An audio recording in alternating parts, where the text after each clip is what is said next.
As we come on the air tonight, President Biden has spent the day as the consoler-in-chief, touring the devastation in Kentucky left by those tornadoes and assuring Kentucky officials the federal government will give the state what it needs. The state's lieutenant governor was with him, and I will talk to her in just a minute about what she's doing to keep people safe. And there could be more weather trouble on the way. The forecast is showing hail, heavy winds, and possibly more tornadoes. Al Roker is here with more on this extreme weather threat. Then some positive news on the pandemic. Dr. Anthony Fauci says we do not need a specific vaccine to fight the Omicron variant, but cases are spreading, and that is creating new challenges all across the country, including for pro sports leagues. Plus, airlines got billions of tax dollars to stay afloat during the pandemic, with weeks of delays in the holiday travel season here right now. Are we getting a good return on that investment? Lawmakers want to know.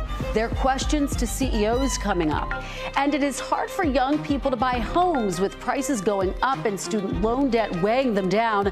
So they've got a new strategy: pool their money and buy a house together. That's tonight's original. Hi, everyone. I'm Kristen Welker, filling in for Hallie, and we begin tonight in Kentucky, where President Biden is standing side by side with the people still sifting through the rubble, 5 days after tornadoes tore through their homes, as we learned of another death, bringing the state's total to 75. The president's last stop is in Dawson Springs. At least 13 people are dead in this small town of just 2,500 people. More than 50 are still missing. And just as we are coming on the air, the president said the federal government will cover 100% of the cost of all of the emergency work for the first 30 days, including overtime, shelter, and cleanup. Here's how he described his conversations with people today. What they're looking for is just to be able to put their head down on the pillow, be able to close their eyes, take a deep breath, go to sleep, and make sure their kids are okay. That's what people are looking for right now. But a lot of hard work is going to happen in the next 2 and 3 months to bring it all the way back. A lot of work ahead, that is for sure. Earlier, the president was in Mayfield. You can see him going through the damage and talking with folks there on the ground.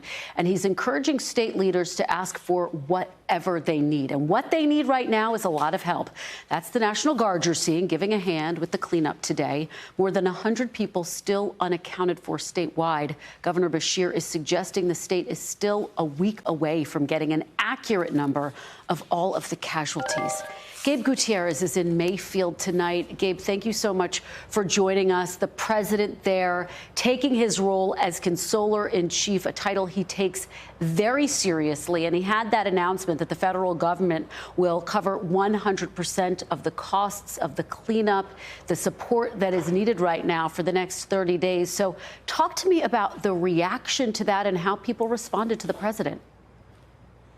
Well, hey there, Kristen. Good afternoon. Well, certainly residents here happy to get the attention. The concern is, as it usually is in these types of aftermath situations, is that they want to see the follow-up. They want to see that the federal government continues to give the resources that it needs. I think, as you can see behind me, Kristen, this is just a small snapshot of all the devastation here in this town. As you mentioned, President Biden touring several towns in Kentucky and meeting with some of the victims here. But it will be a long time coming before this this disaster can be cleaned up. Local officials estimate the cost of this could easily stretch into the hundreds of millions, if not billions of dollars, Kristen. And of course, Gabe, everyone's focus is on the missing and the families who are suffering. Can you bring us up to date on the efforts to try to determine what that actual number is? Governor Beshear saying it could take a week before the actual number is known. Yeah, Kristen, for several days now, we have heard that more than 100 people in Kentucky are unaccounted for. And there are still lots of questions about, how concrete that number is. It could have been people that reported them missing, that perhaps just haven't been able to get in touch with them. Today, we did learn, as you mentioned, that the death toll in Kentucky as a result of these tornadoes has now gone up by 1 to 75. That extra death was actually after the storm during cleanup effort, a 67-year-old that was helping to clean up a relative's home. And he passed away because of an accident during the cleanup. And that often happens, sadly, in these types of aftermath situations where you you have deaths following the storm. Now, Kristen, there are several things being done for residents here on the ground. At last check, more than 10,000, actually about 17,000 or so people were without power. That number is continuing to drop. We, throughout the day, have seen utility crews putting up power poles here, trying to restore some of that power. As you said, the National Guard, several hundred members of the National Guard are on the ground here in Kentucky trying to lend a hand. And also, displaced residents are also being urged to go to state parks here in Kentucky to receive some shelter, Kristen. The images behind you, Gabe, are just breathtaking, and the president there obviously seeing them firsthand. And my takeaway from the reporters like yourself who've been on the ground is that you just can't really appreciate it and understand it until you see it up close and personal, as the president is doing today. Is that the sense of the people there, that the president is for the first time really getting a sense of the devastation? Yeah, Kristen, and look, I'm going to step out of the way, and my colleague, photojournalist Joe Vasquez, and just kind of pan around. This is just one small building that we've set up next to, but as you've seen from our reporting over the last several days, I mean, this devastation, you really don't get to appreciate it until you see it up close. This is what the president was coming face to face with today, neighborhood after neighborhood that was just shattered. And a lot of these disasters, they happen, fairly frequently, sadly, but never to not often to this scope. In terms of the death toll, dozens of people dead in just one state. This long stretch of multiple tornadoes across multiple states. And today we're hearing reports that there was a Facebook group that has sprung up where some of the debris from here in Kentucky has actually ended up about 130 miles away in Indiana. People are starting to see that. So the scope of this disaster will take some time to fully assess. President Biden, though, seeing it on the ground here today firsthand. And one more point, and I think you underscore the scope so well, Gabe. We're learning in an NBC News exclusive that some of the workers who worked in that candle factory, which was obviously impacted so deeply by these tornadoes, intend to sue the company. The company's still denying any wrongdoing. What can you tell us about that? Well, Kristen, we are hearing that several of those workers have retained an attorney who says that they are considering a class action lawsuit. And as we've reported now for several days, several of those workers inside that candle factory, said that they were told that they should not leave work because, that could cost them their job. We spoke with one woman inside her hospital room yesterday who says that even though she didn't ask to leave, she did overhear supervisors telling her colleagues that, and she welcomed the investigation that was announced yesterday by the governor. But yes, the news today, several of those workers have retained an attorney considering a class action lawsuit. As you pointed out, the company says these allegations are untrue. And they say that they did have a policy in place because of COVID that employees could work at any time. Some of those workers dispute that. And so, again, a state investigation underway and a class action lawsuit now being considered, Kristen. Gabe, we appreciate all of your tremendous reporting on the ground there. Please stay safe. Thank you for that. Well, the president, as we mentioned, traveling with local officials as he surveyed the damage. You can see here just everything torn apart in Dawson Springs, workers scrambling to restore power, people trying to salvage whatever they can from the wreckage of their homes. It is a long road ahead for these folks. This is a town where 1/3 of people live below the poverty line. The average median income is just $25,000. And there's a number of reports saying many don't have insurance on their homes, which could complicate things right now. I want to bring in Jacqueline Coleman, who is the Lieutenant Governor of Kentucky, and she joins us from her car on the way back from Mayfield. Lieutenant Governor, thank you so much for joining us. We really appreciate it. I know this was a significant day for you. You were there with the president as he was touring some of the damage. What did you ask of him, and what assurances did he give you, Lieutenant Governor? Well, first of all, Kristen, thank you so much for having me. I just left the area of Mayfield, where I was with the president and Governor Beshear, both Governor Beshear's, his father as well, touring the damage and seeing it firsthand. And I have to tell you that What we have seen from our local officials, what we have seen from our governor, and what we have seen from the president is swift and steadfast, compassionate leadership. And that is exactly what I saw firsthand today. And I can tell you that the promises that the governor and I are making to our fellow Kentuckians are the same promises that President Biden is committed to as well, which is that we are going to be in this for the long haul. This happened overnight. This is not going to remedy itself overnight, but we are all committed to being in this for the long haul. Lieutenant Governor, the president making that announcement today that the federal government will cover 100% of the recovery costs for the next 30 days. Is that going to go far enough? The recovery is going to take much longer than that, it looks like.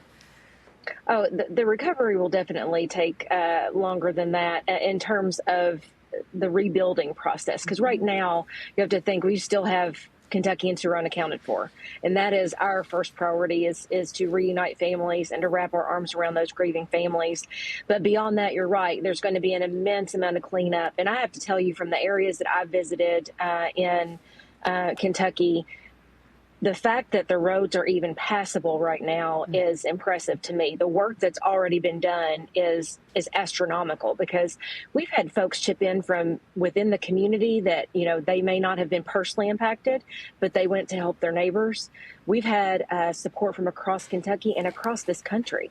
And so when people come together, which is what we're seeing right here in Kentucky, and they work for each other and they stand by each other, amazing things happen. And so, yes, this is going to take a long time, but we're committed to put one foot in front of the other.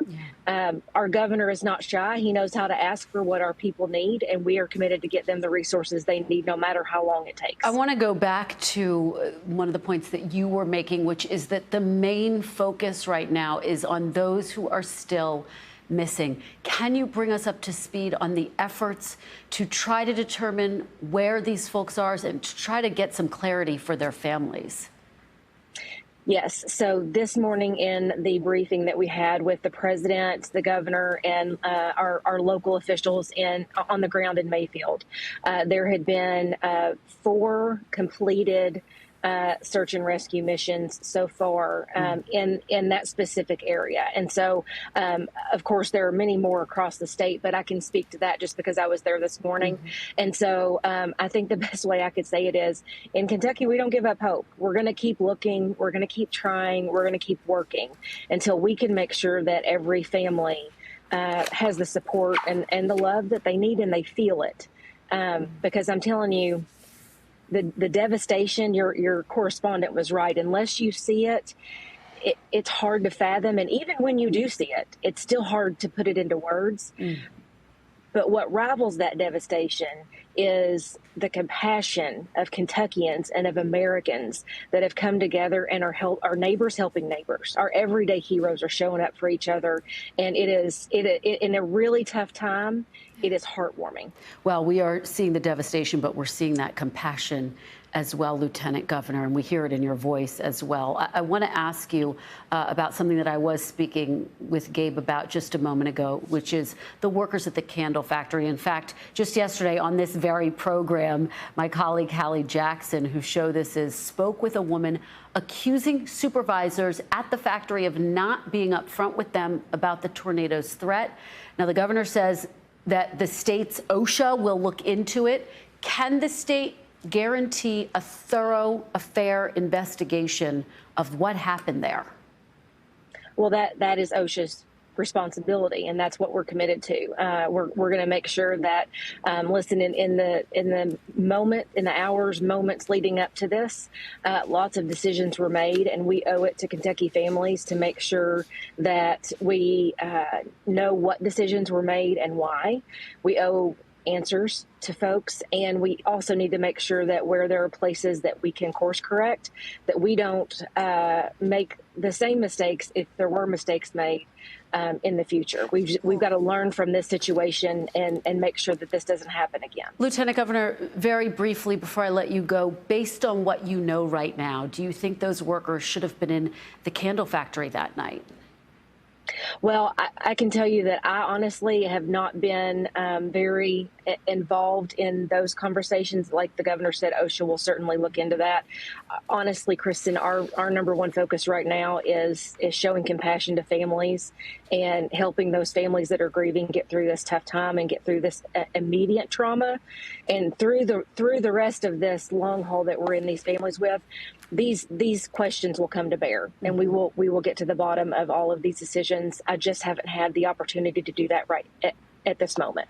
Kentucky Lieutenant Governor Jacqueline Coleman, thank you for joining us, and please know we are sending all of you, all of those who are grieving there, our condolences, and our thoughts are with all of you there in Kentucky. Thank you for joining us. We can feel it. Thank you. Thanks. Well, tonight, tornado sirens are going off in Omaha, Nebraska, just as the Midwest and South are picking up the pieces after Friday's deadly tornadoes. More states bracing for more treacherous weather.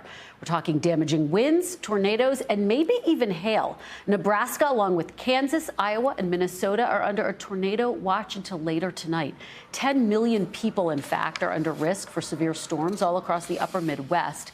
The area is setting records like all-time December high temperatures and winds in the area. Al Roker joins me now with an outlook on all of this. Al, it's so nice to see you. I wish we were talking about something that wasn't quite so concerning, which is that there is more treacherous weather on the way. What are you watching right now? Well, Kristen, I got to tell you, we're seeing another setup, hopefully not as severe and as deadly as what we saw on Friday. But what we are looking at as we go to the radar, you can see a pretty good circulation around this low pressure system pushing through, and it is going to be bringing some dangerous conditions. Right now, we have tornado watches, as you mentioned, southern Minnesota, much of Iowa. We're looking at also down into Nebraska and parts of Kansas. And right now, there is a tornado warning for Omaha, Nebraska. Now, 7 million people impacted right now.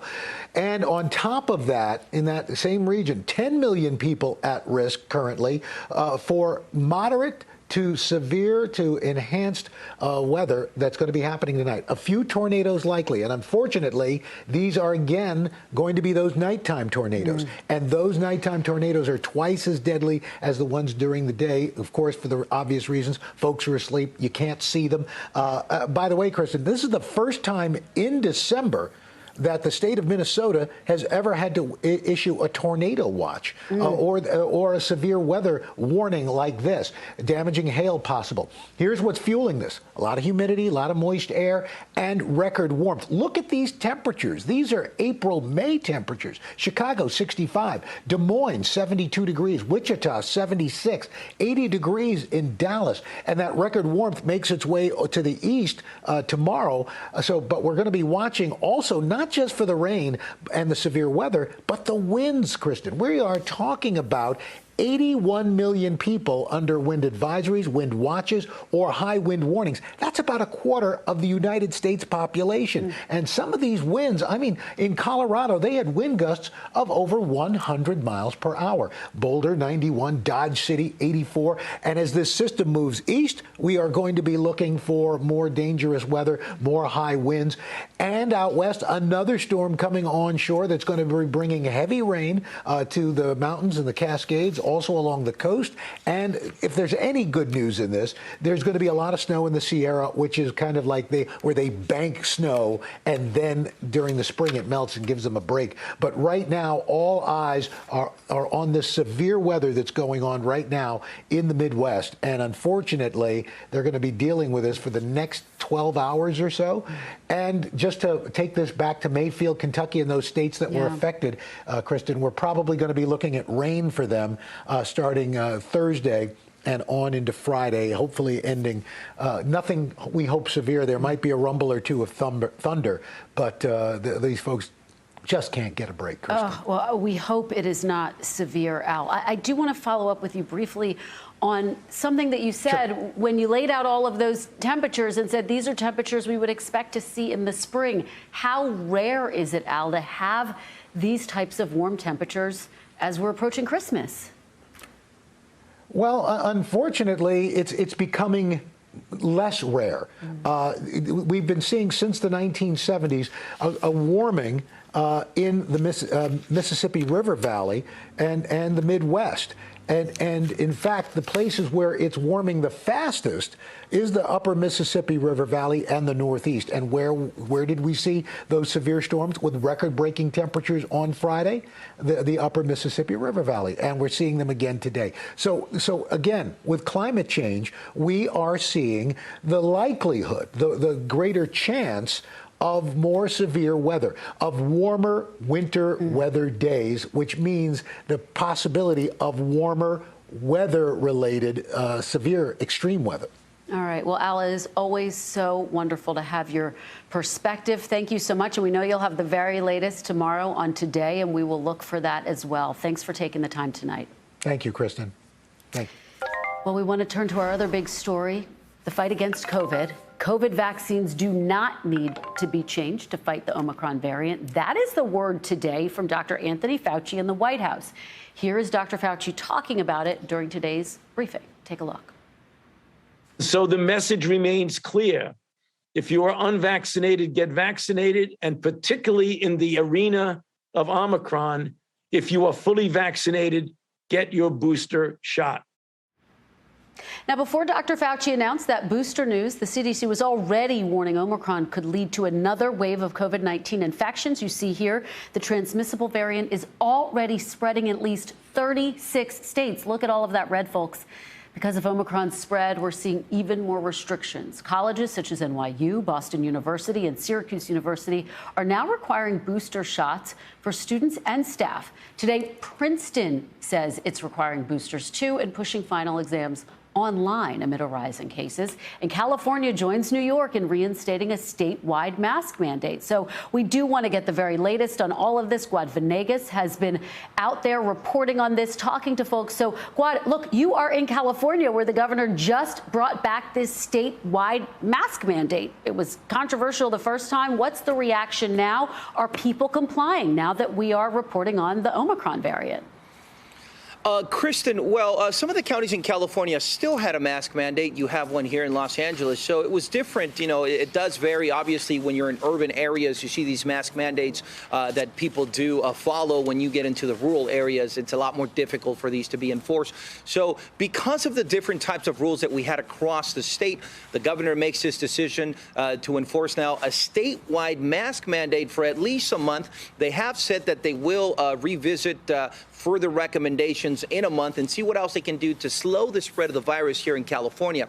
Now, when you look at California, it's important to see the vaccination rate. 69% of Californians are fully vaccinated. That's about 26 million. An extra 3 million have one vaccine or partially vaccinated. But that leaves 10 million Californians that are not vaccinated. And this is a number that worries health officials here that are doing whatever it is they can to slow the spread as we get into these Christmas and New Year celebrations, Kristen. Well, we looked at some of the numbers as well, Guad, and we learned that infection rates have actually increased by 47% since Thanksgiving. Hospitalizations are also up, and the new mask rules are only going to last for 1 month. And I guess, as you're saying, they are going to revisit this at the end of the month. But why just 1 month? Why not have it last for the next 6 months as a precaution? What are officials saying?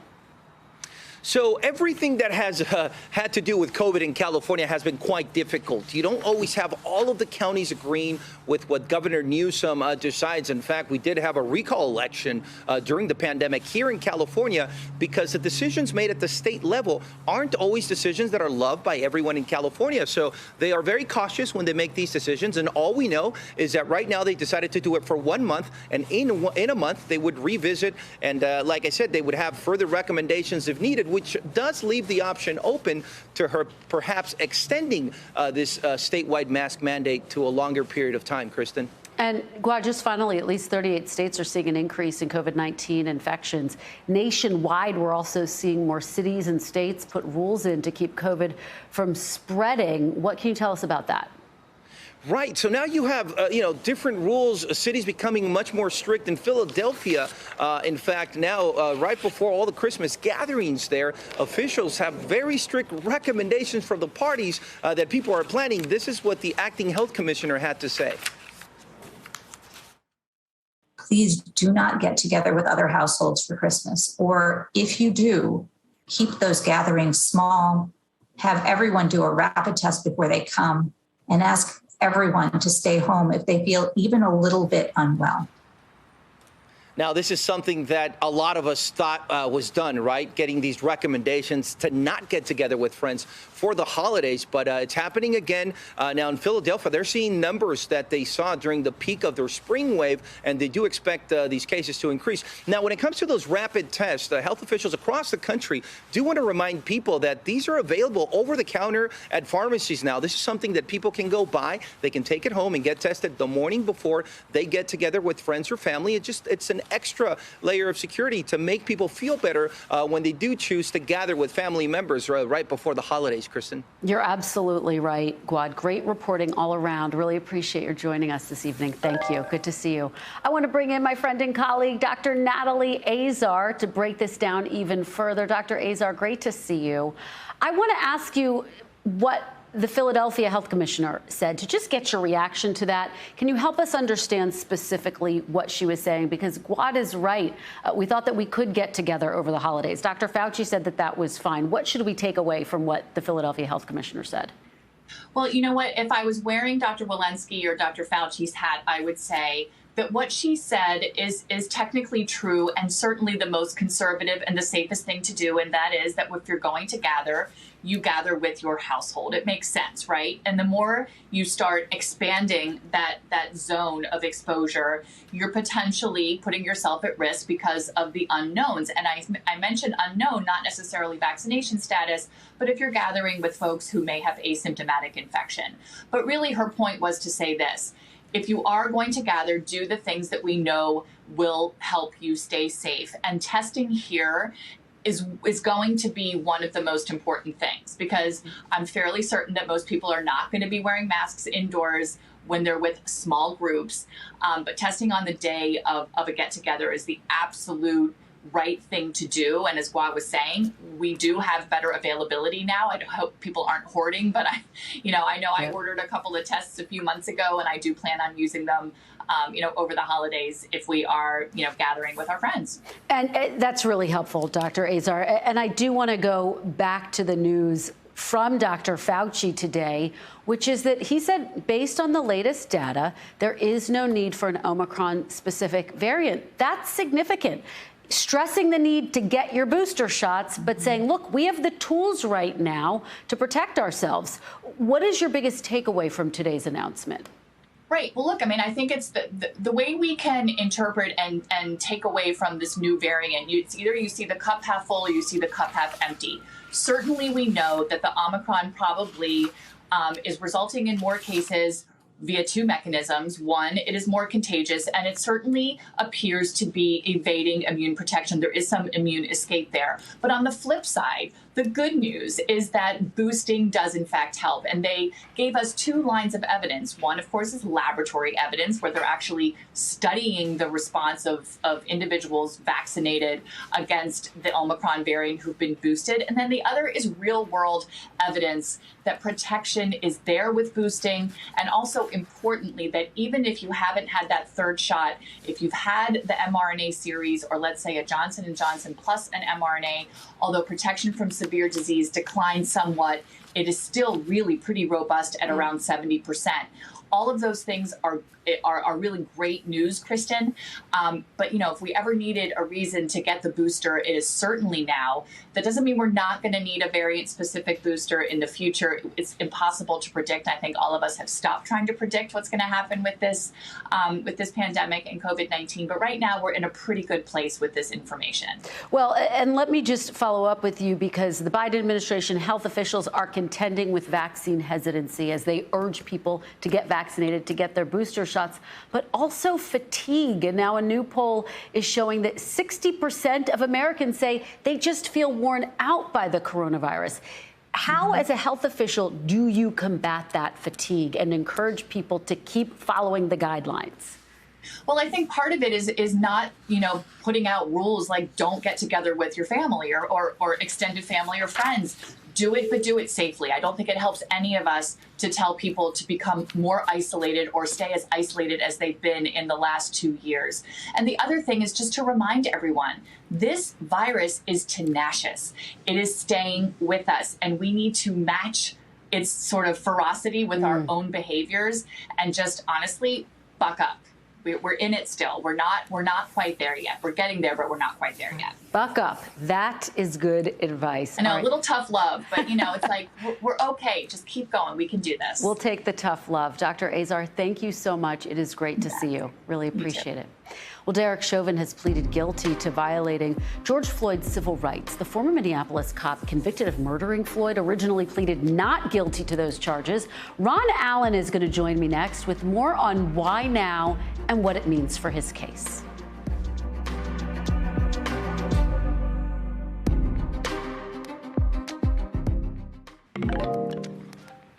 Former Minneapolis police officer Derek Chauvin reversing himself today and pleading guilty to violating George Floyd's civil rights. This comes 3 months after he pleaded not guilty to depriving Floyd of his rights when he knelt on Floyd's neck for more than 9 minutes in 2020.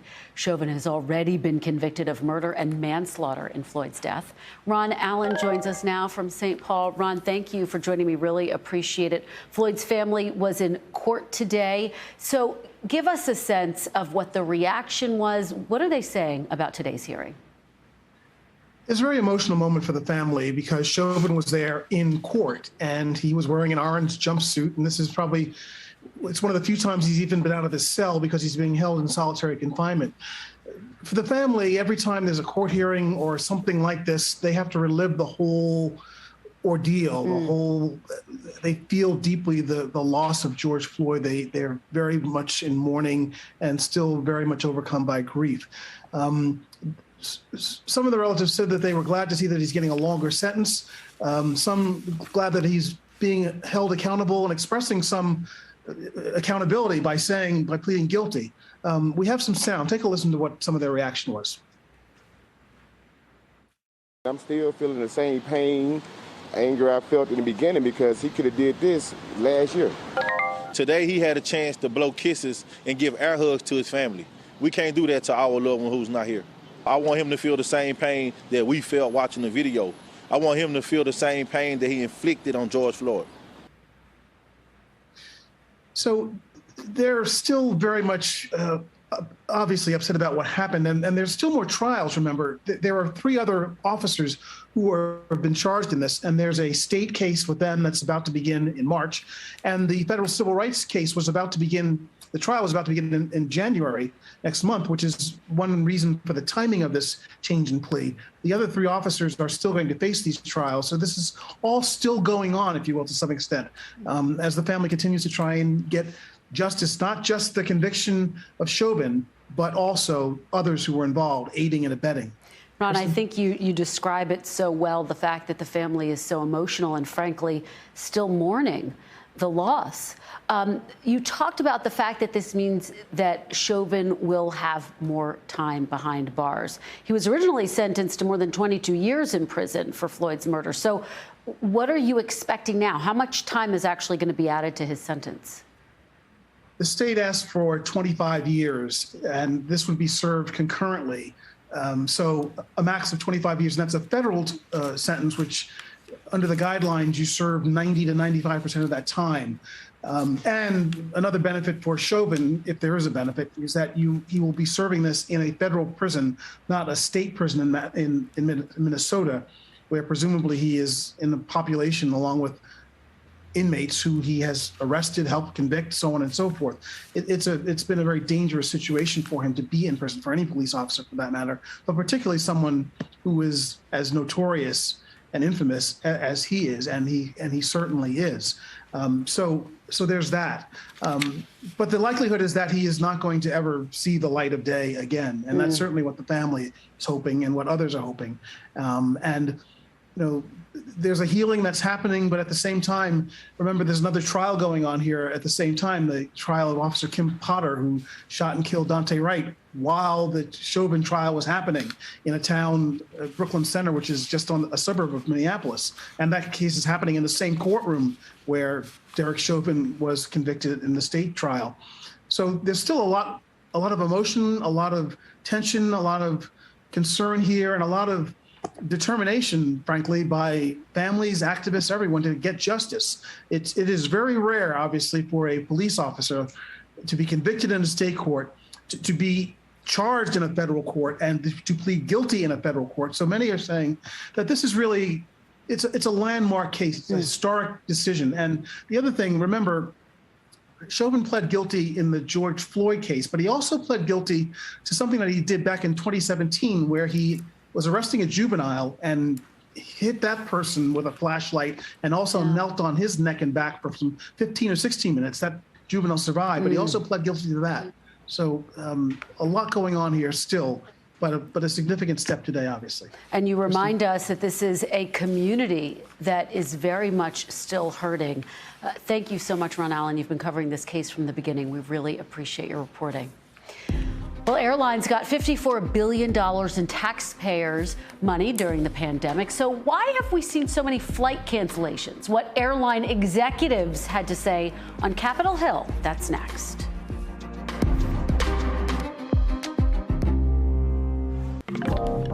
Let's get you over to the 5 things our team thinks you should know about. Number 1, acclaimed author and activist Bell Hooks died today at 69 years old. She wrote dozens of books, many which focused on feminism and race. Berea College, where Hooks worked as a professor, said she died after an undisclosed illness. Number 2, earlier today, the National Archives released over 1,000 documents related to the JFK assassination. There have been multiple delays in getting them out. The documents include information about Kennedy's assassin, Lee Harvey Oswald, in the months before the murder. Thousands more documents exist. Anything government agencies haven't asked to be kept from public view is expected to be released a year from now. Number 3, a Texas county says it will pay $5 million to Javier Ambler's family to settle a wrongful death lawsuit. Ambler died during an arrest in 2019 after telling authorities he couldn't breathe. The law firm representing his family said the settlement, quote, sends a message that ignoring a person's pleas they cannot breathe will no longer be tolerated. Number 4, Malta is set to be the first country in the EU to legalize cannabis for recreational use. In this video, you can see people there reacting to the news. The country's equality minister said the move will cut down on drug trafficking. Malta's president still needs to sign it into law. And number 5, 2,974. That's how many three-pointers Stephen Curry has made while playing for the Golden State Warriors. He broke the record previously held by Ray Allen in a game against the New York Knicks last night. Airline execs say they don't know if they would have survived 2020 without your tax dollars bailing them out. Today at a hearing before a Senate panel, and with another busy travel season getting started, lawmakers are trying to figure out whether it was worth the trouble. Remember that? It was about $54 billion in COVID emergency relief funds to help companies after travel plummeted in the early days of the pandemic. Execs from American Airlines, Southwest, United, and Delta testified before the Senate about what they did with that money. The airlines say the aid was a huge success, but lawmakers aren't too sure, considering the thousands of flight cancellations that happened during the summer and fall. We also heard from the president of the Association of Flight Attendants and the chief economist of an aviation consulting firm. Sahil Kapoor joins me to talk about what happened on the Hill today. So, Sahil, break this down. Senator Cantwell of Washington said the aid for airlines broadly accomplished what it set out to do. What worked, what didn't? What were your takeaways from the day? Kristen, airline executives expressed gratitude for that $54 billion of aid that Congress gave them. This was an economic apocalypse for the industry. Passenger volume fell to as little as 4% when the lockdowns began in March 2020 from year over year. So it's far from clear that the airline industry could have survived in any form without this kind of aid. Now, they did get questions about the disruptions in flights, the cancellations, the limited routes. They also talked about unruly passengers and higher disturbances on flights, including assaults, many of which were related to their policy on mask wearing. So this has been a highly unstable period for the airline industry. And in some cases, customers, when they have kind of opened back up, customers have borne the brunt of it because of the limited services, including limited routes and limited in-flight services that have been available as well. Lawmakers were asking about those issues. Well, Sahil, let me ask you about something that the United Airlines CEO said today. Apparently, about 100 regional aircrafts are now grounded because there's a pilot shortage. So talk about that and what's being done about it. Right. This has been a big problem for the airline industry, the pilot shortage. And a big part of it is that they had to shed thousands, really tens of thousands of employees, many of whom were pilots during the pandemic. And a number of them took early retirement or buyouts, which means they couldn't simply transition right back into the workforce when the airlines were kind of trying to get back to full speed, or at least the best full speed that they could possibly get. This has been a problem for the airline industry because they've not been able to find enough pilots. And as a result, United Airlines in particular said it has cut a number of routes, particularly to small cities like Lansing, Michigan, and Evansville, Illinois. That's not clear if those are going to come back. And, that's for lawmakers who either represent those states or other cities that have had routes cut. They're thinking, well, we gave you all this aid and the services are not coming fully back to normal. That's kind of a natural push and pull. But the pilot shortage, it's very real. And they're talking, the airline executives, we're talking about targets that they have in the medium term in the next year, in the next 3 years, to hire more pilots and get them back to full speed. Well, clearly a lot still to cover as it relates to the airline industry. Sahil, thank you so much. I know you will stay on top of it. Always great to see you. Well, a scary scene in Sacramento after a fire at a substation caused a massive power outage and evacuations. More details coming up in the local. And millennials are buying into the American dream, but buying their own homes? That's next in the original.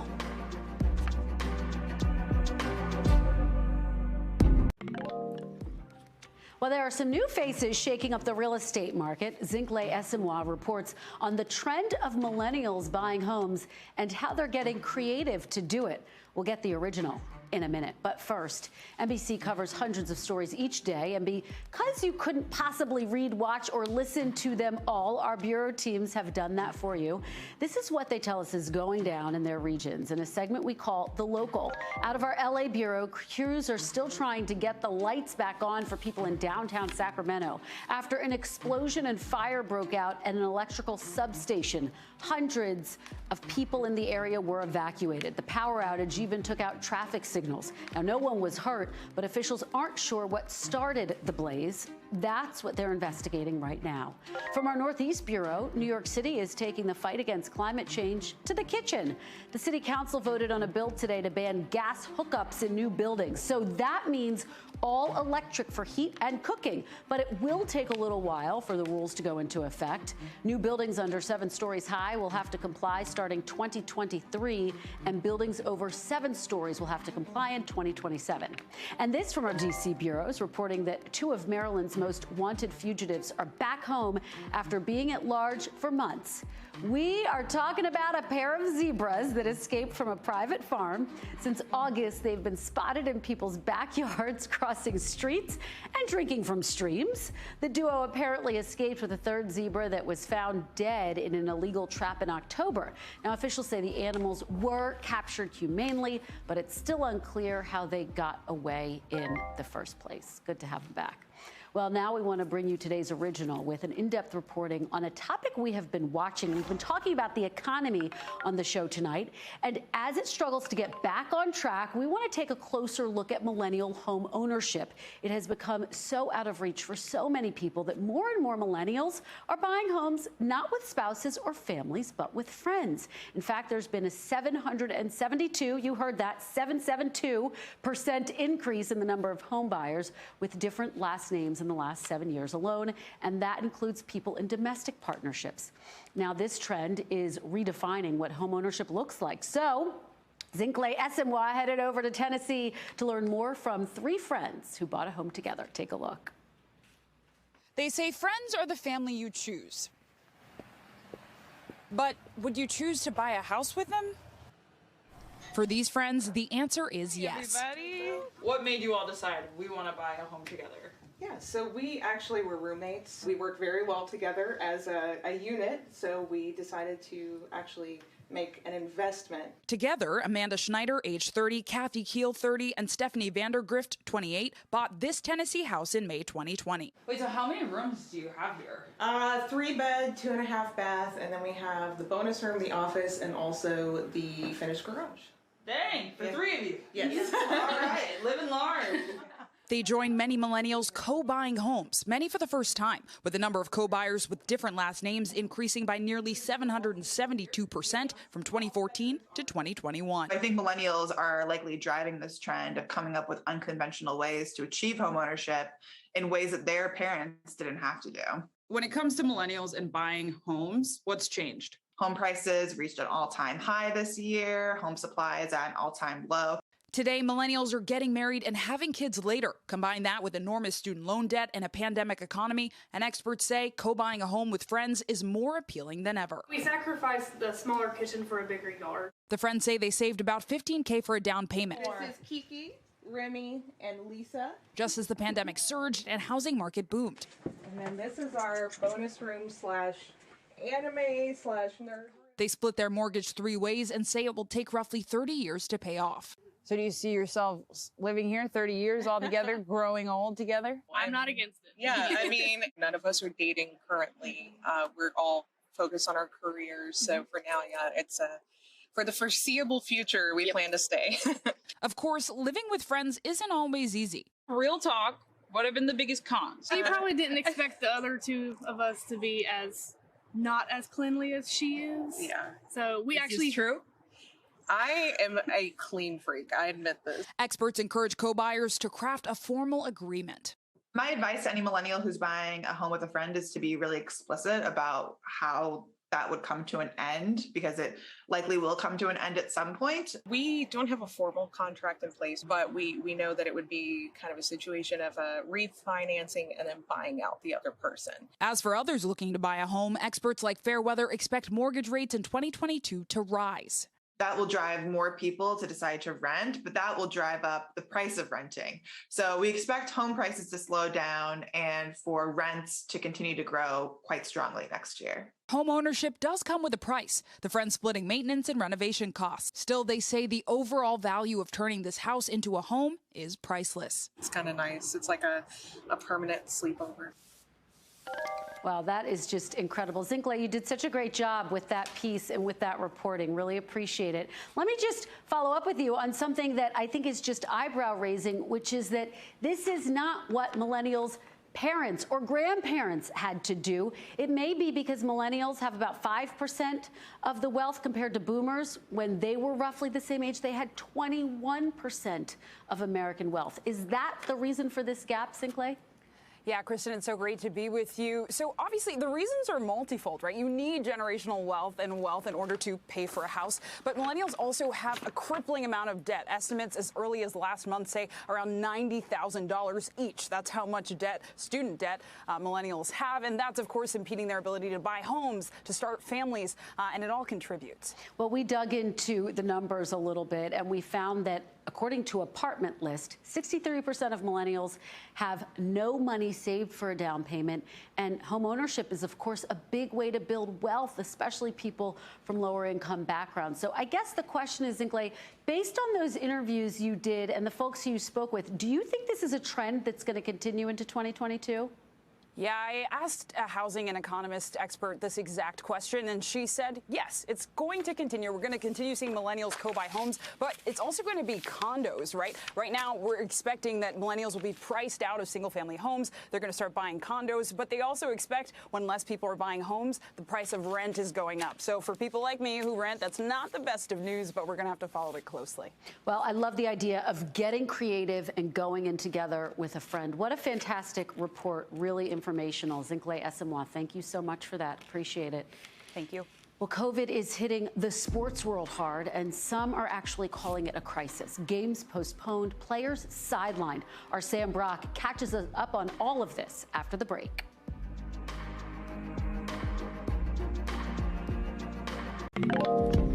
The three major sports in season now, football, basketball, and hockey, are all getting hit hard by the uptick in COVID cases we're also seeing around the country. The NFL had 75 players test positive in the last 2 days, the most since the pandemic began. The NHL has canceled several games because of an outbreak. And some of the biggest stars in the NBA have also been sidelined this week to enter COVID protocols. And that's a big deal as we're just 10 days away from the NBA's big Christmas Day games. Sam Brock is here with more. So, Sam, bring us up to speed. Today, the Cleveland Browns head coach and quarterback Baker Mayfield both tested positive, and we just heard from the NFL in the network owners meeting. How is the NFL going to address these new cases? The NFL just spoke, Kristen. It was Dr. Alan Sills, who was the chief medical officer, and then Roger Goodell, the commissioner of the league. They were both asked very pointed questions. What are you guys going to do about these spiraling cases of COVID? Here is the issue. Anything they agree to has to be with the sanctioning of the Players Association. So you're talking about boosters or mandatory vaccines. Mandatory vaccines are out the window. There is education going on right now, they said, about boosters. They are working to try to get more of these players to be boosted and vaccinated. Also, there's going to be more of an emphasis right now, Kristen, on masking inside the facilities, because the concern right now is not necessarily testing, but the spread of the virus indoors. So you're going to see a lot of focus on those protocols, but no answers right now.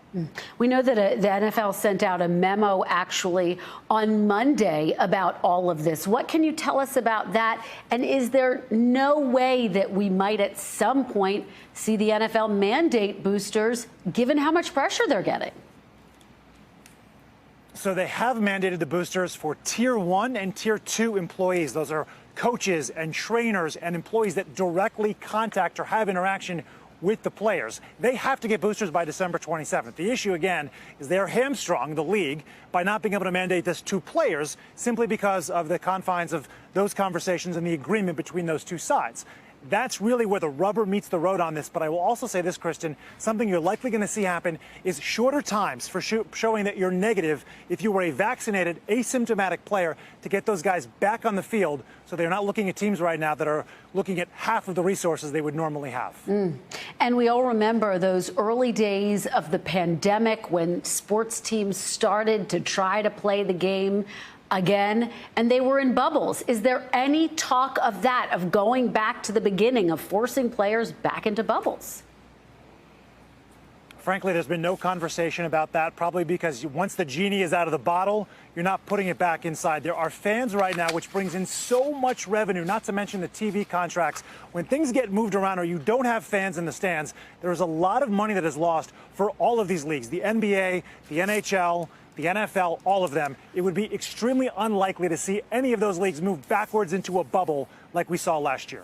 Yeah, fans are so excited to be back in the stands. That is for sure. Sam Brock, as always, thank you so much. Great to see you.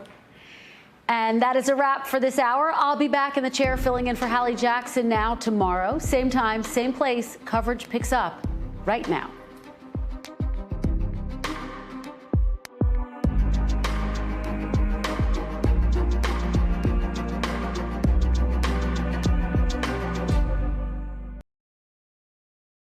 Thanks for watching our YouTube channel. Follow today's top stories and breaking news by downloading the NBC News app.